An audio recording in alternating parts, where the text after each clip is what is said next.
Welcome back to ESG Game. My name is Luke and I am here once again to bring you some of the biggest news from the past week in gaming. Spoiler alert, it's a wee bit of a Cyberpunk heavy one this week. Anywho, let's get into it, shall we? It just keeps getting worse and worse for Cyberpunk and CD Projekt Red for that matter. After what is potentially the worst AAA launch in recent memory, CDPR finally acknowledged the issue and put out the following apology. First of all, we would like to start by apologizing to you for not showing you the game on base last gen consoles before it premiered, and in consequence not allowing you to make a more informed decision about your purchase. We should have paid more attention to making it play better on PS4 and Xbox One. In my opinion, this was a pretty limp apology. They did little more than admit that they knew full well that the game was not up to scratch and tried to hide it by not showing and not allowing console capture to be used in reviews. The letter does go on to say that they will work on fixing the game and launch 2 large patches culminating in February. But even then, they do admit this won't necessarily fix everything and it won't make it into the experience that was promised basically. Which is mostly because some of the bigger issues with the game aren't actually the bugs, it's more the game isn't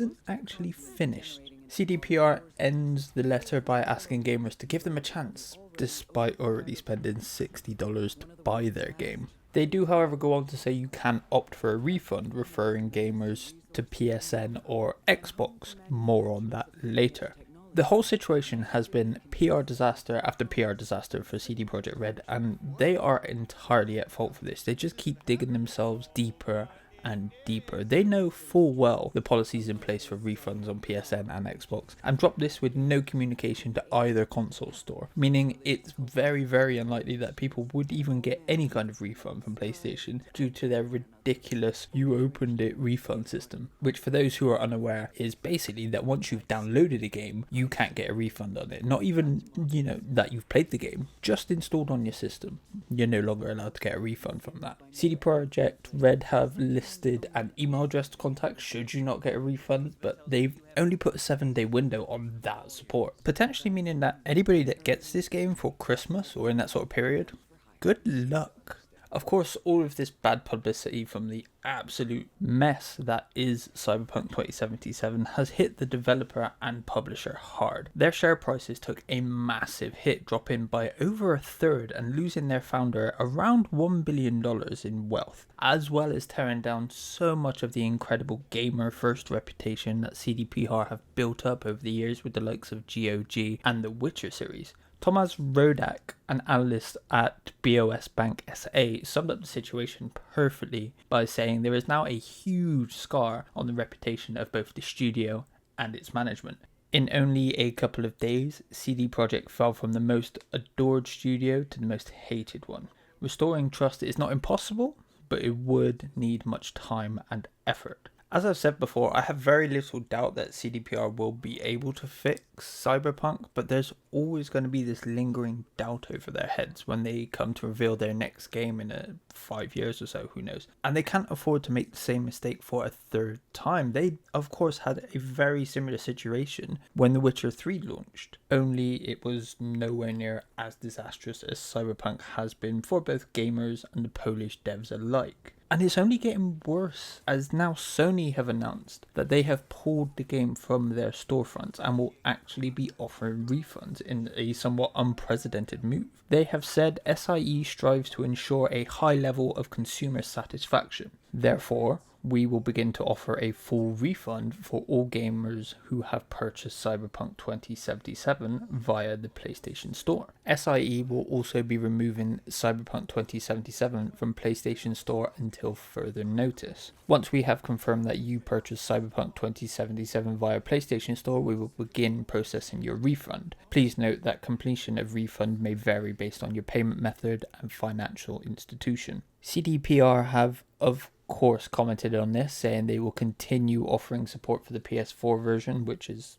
of course the only PlayStation version that's available at the minute because the next gen version isn't out for some time yet, and they aim to have Cyberpunk back on the storefront as soon as possible. On the other side of the console landscape, CDPR have confirmed that there is currently no talk of Xbox pulling the game from their stores, but that doesn't mean it won't happen. I can only imagine the frustration at Xbox, considering all of the money they put into a lot of marketing for Cyberpunk. Much like a lot of Cyberpunk's dialogue options, all roads keep leading back to the same path, and that is Cyberpunk should have been delayed again. Even the PC version, I've been playing on PC, and no matter the settings I use, whether it be my own custom tweaking, the game's presets, or Nvidia optimized, the game has the same issues throughout. Another delay would have granted pissed off a large number of fans, but it would have cost them less than rushing the game out in time for Christmas has. There is no doubt this story will keep developing and evolving, and I'll do my best to keep you all up to date and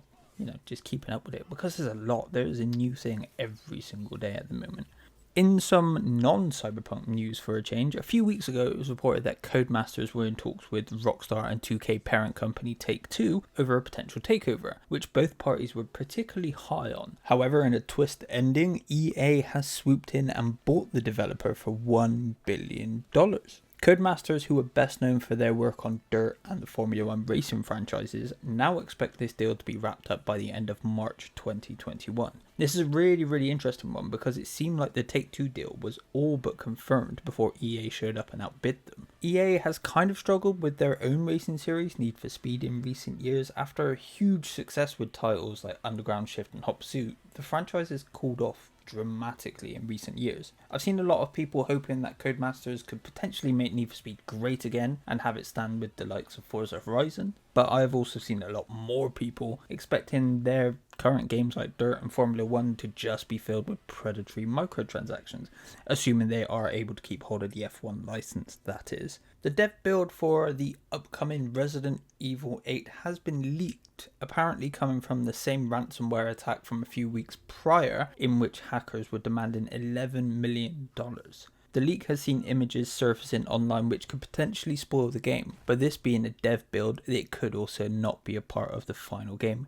Either way, if you are looking forward to Resident Evil 8 as I am, take care online to avoid spoilers. The aforementioned hack was a pretty serious one. Originally, Capcom did not believe that any consumer data was compromised. However, they no longer believe this to be the case, as they have found large amounts of personal data may have been compromised. Now, this absolutely sucks. Capcom have been doing such amazing things in the last few years and have been so consistently great. Despite me not liking the Resident Evil 3 remake, they have been on a hot streak. And now they've come under fire and may have more detrimental information leaked if those responsible are not found. As evident by the leaked images, Capcom seemingly have no intention of paying the ransom for their property. Not only did we get our first look at the new Mass Effect game at the Game Awards last week, but more good news has come to light following. BioWare have confirmed that a number of BioWare veterans have returned to work on Mass Effect 4, including principal narrative designer Dusty Everman, who was credited as one of the key people responsible for bringing the original Normandy to life, by project director Mike Gamble, and creative director Paris Lay, who was the cinematic director for the original trilogy, has also returned. Other returnees include Brennan Holmes, who worked on gameplay systems, and Derek Watts, who was the original art director for Mass Effect. This good news comes a few weeks after the departure of Mass Effect's creative director Casey Hudson,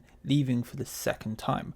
I think this balances out quite well. There was a lot of worry about BioWare and Mass Effect after the announcement of Casey leaving once again, but having so many of the people that made the original trilogy great back on board is a big positive for the team. Here's hoping they could bring Mass Effect back to its full glory. And finally, this one is especially for me. Anna McGill, who was the senior writer and narrative lead at Remedy while working on Control, has announced that she has not only joined UK-based Playground Games, but will be lead writer on their upcoming Fable 4. Anyone who has watched over on the Game for All podcast know I'm a big fan of Control. I loved that game and I adore the Fable series. So I am so very excited by this news. Playground are of course best known for their hugely successful cornerstone to the Xbox, Forza Horizon. But this will be their first foray outside of the racing genre. And we know they can make an incredible open world to play around in. But I just cannot wait to see if they can fill that open world with equal parts whimsy and the classic British humour that Fable is renowned for.